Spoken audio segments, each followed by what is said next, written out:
Welcome to healthy home. ఇవాళ మనం మేథీ పరాటాని ఎలా తయారు చేసుకోవాలో తెలుసుకుందాము. ముందుగా ఒక బౌల్ తీసుకుందాం. ఇందులో 2 కప్పులు గోధుమ పిండిని వేసుకుందాము. తర్వాత ఇందులో రుచికి సరిపడినంత సాల్ట్ వేసుకుందాం. తర్వాత 1/4 స్పూన్ పసుపు, 1/2 స్పూన్ వామ్ని ఇలాగ చేత్తో నలుపుకొని వేసుకోవాలి. తర్వాత 1 టేబుల్ స్పూన్ కారం, 1 స్పూను అల్లం వెల్లుల్లి పేస్ట్, 1/4 కప్పు పాలైనా వేసుకోవచ్చు లేదా పెరుగైనా వేసుకోవచ్చు. తర్వాత ఇందులో 1 టేబుల్ స్పూన్ ఆయిల్, తర్వాత సన్నగా కట్ చేసి పెట్టుకున్నటువంటి పెద్ద మెంతి ఆకుకూర, ఇదొక 2 కట్టలు. ఇప్పుడు వీటన్నిటిని బాగా మిక్స్ చేసుకుందాము. తర్వాత ఇందులో కొద్దిగా వాటర్ వేసుకుంటూ నార్మల్గా మనం చపాతీ పిండిని ఎలా అయితే కలుపుకుంటామో అలాగా సాఫ్ట్గా కలుపుకోవాలి. చూడండి, ఇలాగా బాగా కలుపుకున్న తర్వాత పైన కొద్దిగా ఆయిల్ రాసేసి 10 నిమిషాల పాటు పక్కన పెట్టేద్దాం. 10 నిమిషాల తర్వాత పిండిని మరొకసారి బాగా కలుపుకుందాము.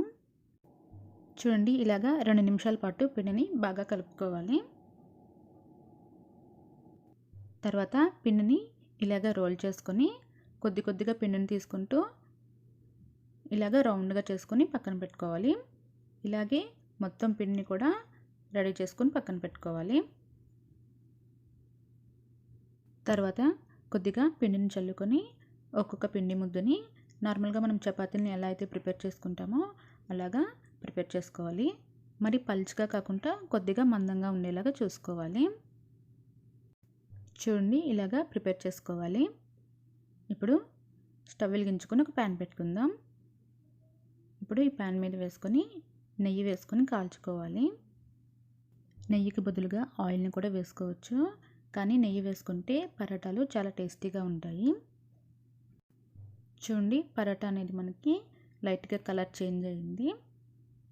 ఇలాగ 2 వైపులా మనకి కలర్ చేంజ్ అయ్యేంత వరకు కుక్ చేసుకుంటే సరిపోతుంది. ఇప్పుడు దీని ఒక ప్లేట్లోకి తీసుకుందాం. ఇంతేనండి, ఎంతో టేస్టీగా ఉండేటువంటి మేథీ పరాటా. ఇవి ఏదైనా కర్రీతో తీసుకోవచ్చు లేదా ప్లెయిన్ రైతాతో తీసుకున్నా కానీ చాలా టేస్టీగా ఉంటాయి. తప్పకుండా ట్రై చేయండి. Thank you for watching. Please subscribe to my channel.